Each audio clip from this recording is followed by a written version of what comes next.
সবাইকে শুভেচ্ছা জানিয়ে আজকে আমি আমার ইউটিউব চ্যানেলের প্রথম যে ক্লাস সেটা শুরু করছি। পশ্চিমবঙ্গ মধ্যশিক্ষা পর্ষদের ভূগোল বিষয়ের যেটি 2 নম্বর অধ্যায় ক্লাস 10 বায়ুমণ্ডল, সেইটি আজকে আমি শুরু করতে চলেছি। তো বায়ুমণ্ডল অধ্যায়ে প্রথমেই আছে সংজ্ঞা। বায়ুমণ্ডল বলতে কি বোঝায়?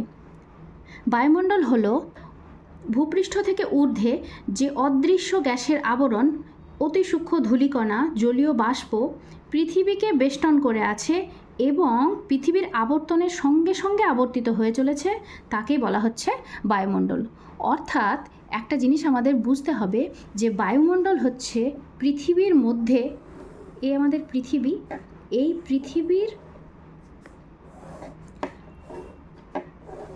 উপরি অংশটাকে বেষ্টন করে আছে। অর্থাৎ পৃথিবীর বাইরের এই যে অংশটা, এই অংশটাকে বেষ্টন করে আছে এবং পৃথিবীর যে আবর্তন গতি, সেই আবর্তন গতির সঙ্গে সঙ্গে এই বায়ুমণ্ডলটাও কি হচ্ছে না, আবর্তিত হয়ে চলেছে।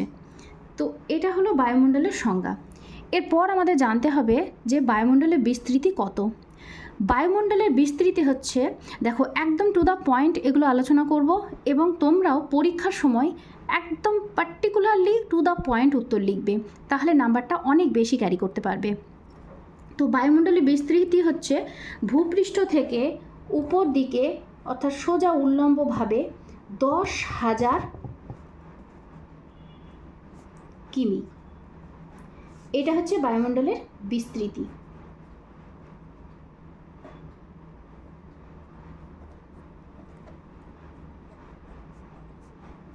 এটা কখনোই ভুল করবে না, 10,000 কিমি বায়ুমণ্ডলের বিস্তৃতি। এই বিস্তৃতি সব জায়গায় সমান নেই, কিন্তু এই বিস্তৃতিটা হচ্ছে মোটামুটি সব জায়গায় 10,000 কিলোমিটার। অর্থাৎ বায়ুমণ্ডল ভূপৃষ্ঠের উপর থেকে যদি আমরা উপর দিকে উঠতে শুরু করি ভূপৃষ্ঠ থেকে, তাহলে 10,000 কিলোমিটার পর্যন্ত বায়ুমণ্ডলের বিস্তৃতি দেখতে পারবো। এর পরবর্তী যেটা পড়তে হবে সেটা হচ্ছে উপাদান, অর্থাৎ বায়ুমণ্ডলের মধ্যে কি কি উপাদান আছে। তো বায়ুমণ্ডলের মধ্যে প্রধান উপাদান যদি আমি বলি, তাহলে বায়ুমণ্ডলের প্রধান উপাদান হচ্ছে 3টি।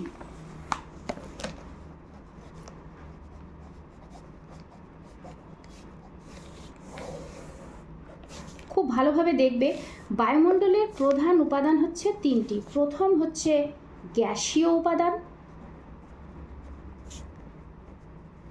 এটা খুব ভালোভাবে মাথায় রাখবে, গ্যাসীয় উপাদান। 2 নম্বর হচ্ছে জলীয় বাষ্প, আর 3 নম্বর হচ্ছে ধূলিকণা। এদের প্রত্যেকটার আলাদা আলাদা করে গুরুত্ব আছে। শর্ট কোশ্চেনে বা 2 নম্বরের কোশ্চেনে এগুলো আলাদা আলাদাভাবে দেয়। গ্যাসীয় উপাদান আবার 2 রকম, এটা কোনো বইয়ে বলা থাকে না, কিন্তু তোমাদের একটু জেনে রাখা ভালো। তার কারণ হচ্ছে এটা শর্ট কোশ্চেনে অনেক সময় দেয়। গ্যাসীয় উপাদান 2 রকম, কী কী না, সক্রিয় গ্যাস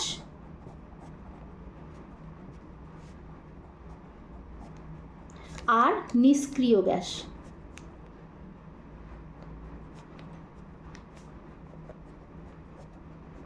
সক্রিয় গ্যাসের মধ্যে কি পড়ছে? Nitrogen, oxygen, carbon dioxide. নিষ্ক্রিয় গ্যাসের মধ্যে কি কি পড়ছে? নিষ্ক্রিয় গ্যাসের মধ্যে পড়ছে জেনন, ক্রিপ্টন, আর্গন। এটা শুধু জানার জন্যই বলে রাখলাম, তোমরা একটু জিনিসটা মাথায় রাখবে, কারণ অনেক সময় শর্ট কোশ্চেনে যেহেতু দিয়ে দেয়, সেই জন্য এটা বলে রাখলাম। গ্যাসীয় উপাদানের মধ্যে এইবারে আমাদের যেটা ইম্পর্টেন্ট, গুরুত্বপূর্ণ যেটা বেশি, সেটা হচ্ছে সক্রিয় গ্যাসগুলো, অর্থাৎ নাইট্রোজেন, অক্সিজেন এবং কার্বন ডাইঅক্সাইড।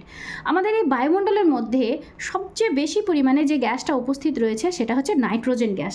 এই নাইট্রোজেন গ্যাসের শতাংশ হচ্ছে 78.08%। এটা হচ্ছে নাইট্রোজেন গ্যাসের পরিমাণ। অক্সিজেন গ্যাসের পরিমাণ হচ্ছে 20.90 শতাংশ এবং কার্বন ডাইঅক্সাইড গ্যাসের পরিমাণ হচ্ছে 3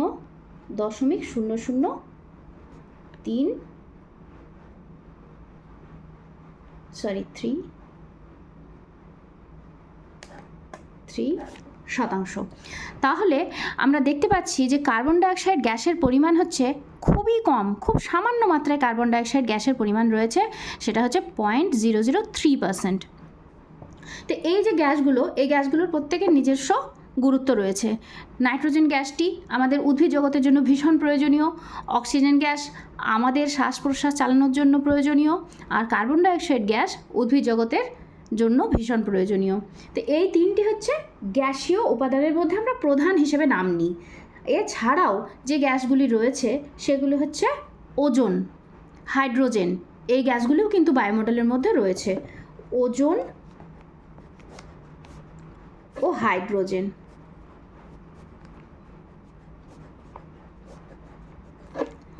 এই গ্যাসগুলিও কিন্তু রয়েছে। আচ্ছা, এর পরের উপাদানটি হচ্ছে জলীয় বাষ্প। জলের গ্যাসীয় অবস্থাকে বলা হয় জলীয় বাষ্প। জলীয় বাষ্প কীভাবে তৈরি হয় না, পুকুর, নদী, সাগর এবং অন্যান্য জলাশয় থেকে বাষ্পীভবনের মাধ্যমে এই জলীয় বাষ্প বায়ুমণ্ডলে মেশে। তবে জলীয় বাষ্প কিন্তু ঋতু অনুযায়ী বা এলাকা অনুযায়ী জলীয় বাষ্পের পরিমাণ কিন্তু বাতাসে চেঞ্জ হতে থাকে।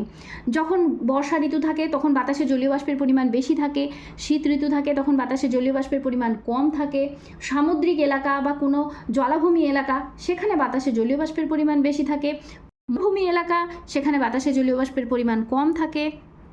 আবার দেখা যায় যে মরু এলাকা, মেরু এলাকা, এই সমস্ত জায়গাগুলোতেও কিন্তু জলীয় বাষ্পের পরিমাণ খুব কম থাকে।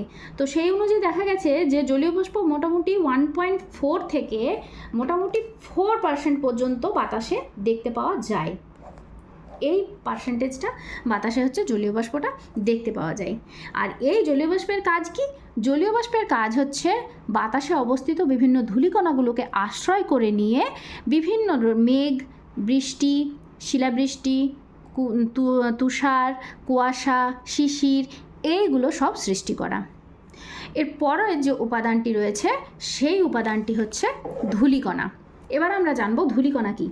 এই ধূলিকণা হচ্ছে কিছুই না, বাতাসে ভাসমান সূক্ষ্ম সূক্ষ্ম ধূলিকণা। এর আরেকটা নাম হচ্ছে অ্যারোজল। এটি অত্যন্ত একটা গুরুত্বপূর্ণ জিনিস। তার কারণ হচ্ছে যে এই অ্যারোজলগুলোকে কেন্দ্র করেই, এই অ্যারোজলগুলোর ওপরেই জলীয় বাষ্পগুলো অবস্থান করে এবং মেঘ বৃষ্টি সৃষ্টি হয়। অ্যারোজলগুলোর উপস্থিতি শুধুমাত্র বেশিরভাগ ক্ষেত্রেই দেখা যায় যে বায়ুমণ্ডলের নিচের যে স্তর সেই স্তরটাতে দেখা যায়। অর্থাৎ এই যদি হয় ভূপৃষ্ঠ, তো ভূপৃষ্ঠ থেকে শুধু এই নিচের স্তরে অ্যারোজলের উপস্থিতিটা দেখতে পাওয়া যায়। ঠিক আছে, এই অ্যারোজলের উপস্থিতি দেখতে পাওয়া যায়। এখন এই অ্যারোজলের মধ্যে কি কি পড়ছে? অ্যারোজলের মধ্যে পড়ছে সূক্ষ্ম সূক্ষ্ম মরু অঞ্চলের মাটি, মরুভূমির বালি, সমুদ্র তীরের বালি, কলকারখানার পোড়া ছাই, আগ্নেয়গিরির ছাই, ফুলের সূক্ষ্ম সূক্ষ্ম রেণু, দাবানলের অতি সূক্ষ্ম সূক্ষ্ম ছাই, সমুদ্র জলের লবণ ইত্যাদি। তাহলে এই জিনিসগুলোকে বলা হচ্ছে ধূলিকণা। তাহলে আশা করি তোমরা এই তিনটে জিনিস যেটা আজকে বোঝালাম, সংজ্ঞা, বিস্তৃতি এবং উপাদান, এই তিনটে জিনিস খুব ভালোভাবে বুঝতে পেরেছো। এরপর আমি তোমাদেরকে সুন্দরভাবে বুঝিয়ে দেব বায়ুমণ্ডলের স্তর বিভাজন। বায়ুমণ্ডলের স্তর, বায়ুমণ্ডলের স্তর বিভাজন ভিডিওটি দেখার জন্য আমার চ্যানেলটিকে সাবস্ক্রাইব করো এবং দরকার হলে কমেন্টে জানাও আর কি কি বিষয় সম্পর্কে তোমরা জানতে আগ্রহী বা তোমরা বুঝতে চাও।